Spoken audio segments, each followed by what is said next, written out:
2025 წლის იანვარში საქართველოში 9 უქმე დღე იქნება. მაშინ როცა ტრადიციულად უქმე დღეების რაოდენობა იანვარში 4 იყო. 1 და 2 იანვარი ახალი წლის სადღესასწაულო დღეები. 3, 6, 8, 9 და 10 მთავრობის განკარგულებით 2025 წელს დადგენილი უქმე დღეებია. 7 იანვარი შობა, 19 იანვარი ნათლისღება.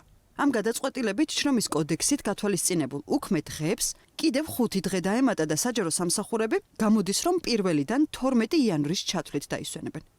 მთავრობამ უქმე დღეების გამოცხადების გადაწყვეტილება 24 დეკემბერს მიიღო და ეს დადგენილებაც უკვე გამოქვეყნებულია. ის რომ უქმე დღეების რაოდენობით საქართველო ევროპაში ლიდერია, ამაზე ცოტა მოგვიანებით გეტყვით.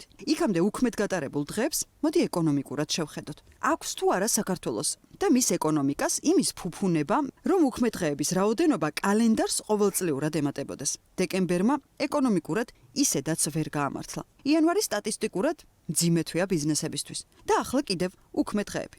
რას ვკარგავთ ამ გადაწყვეტილებით? ნებისმიერი დამატებითი უქმე დღის გამოცხადება არის ხარჯი ეკონომიკისთვის, ნებისმიერ ნორმალურ სიტუაციაში და ჩვენთვისაც უდაუარი ეგ ამბავი. მაგრამ ჩვენ ხა ისეაც არ ვართ ნორმალურ სიტუაციაში, ისეაც ბევრი რაღაცა არის გაჩერებული. ეგ ისეაც ტრადიციულად ცუდად დამკვიდრებული მთელი იანვარი რომ მკვდარია ხოლმე და ამას სახელმწიფო ხელს უწყობდეს, მართლა არაფერში არ წერია რა და მით უმეტეს ამ სიტუაციაში და ამ კონტექსტში, რომელშიც ჩვენ ვიმყოფებით.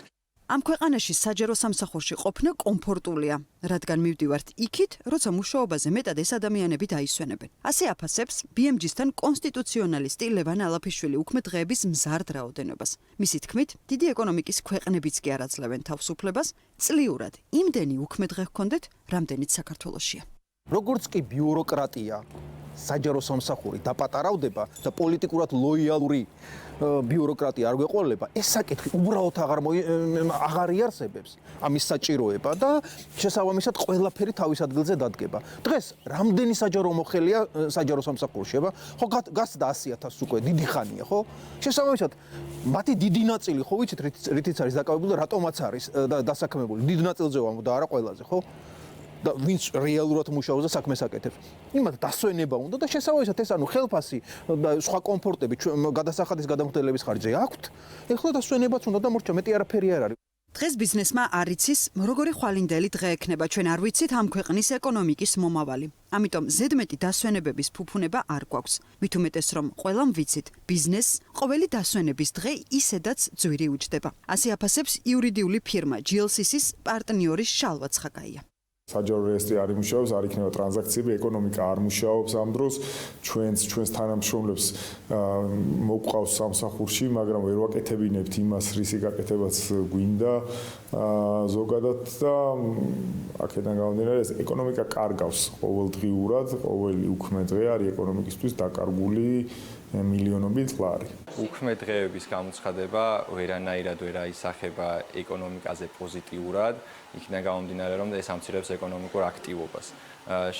იმ ფონზე, როდესაც ევროპაში ალბათ ყველაზე ერთ-ერთი მოწინავე პოზიცია გვიკავია უქმე დღეების რაოდენობით, კიდევ უფრო მეტად გაზრდა ეკონომიკაზე დადებითად მოქმედ ფაქტორად ვერანაირად ვერ უნდა განვიხილოთ. ქვეყნისთვის განსაკუთრებით მნიშვნელოვანი სამოქალაქო თუ რელიგიური დღესასწაულები კანონით რეგულირდება და უქმეებად არის გამოცხადებული. ამ დღეებში სახელმწიფო დაწესებულებებში და კერძო სექტორის დიდი ნაწილი არ მუშაობს და მათ შორის ბანკებიც. გარდა ოფიციალური უქმე დღეებისა, საქართველოში მთავრობის მეთაურს აქვს შესაძლებლობა პირადი გადაწყვეტილებით დადგენილების საფუძველზე კონკრეტული დღეები უქმედ გამოაცხადოს. ეს უფლებაც გამოყენებული და ათვისებულია. საქართველოს შრომის კოდექსი 17 უქმე დღეს ითვალისწინებს, რაც ევროპაში ყველაზე მეტია და ამ 17 უქმე დღეს წელს კიდევ 5 ემატება. ცნობისთვის ევროპაში საშუალოდ წელიწადში 11 უქმე დღე აქვთ. ყველაზე მეტი 15 უქმე დღე აქვს სლოვაკეთს, ხოლო ყველაზე ცოტა 7 დღე ნიდერლანდების სამეფოს. მსოფლიოში ამ კუთხით ლიდერი კოლუმბია 18 უქმე დღით, ხოლო მექსიკაში მხოლოდ 7 დღეს ისვენებენ. წელს კოლუმბიასაც გავასწარით და ამ ქვეყანაში ყოველი დღე შაბათი არა, მაგრამ 22 უქმე დღე ნამდვილად ჩვენს ანგარიშზეა.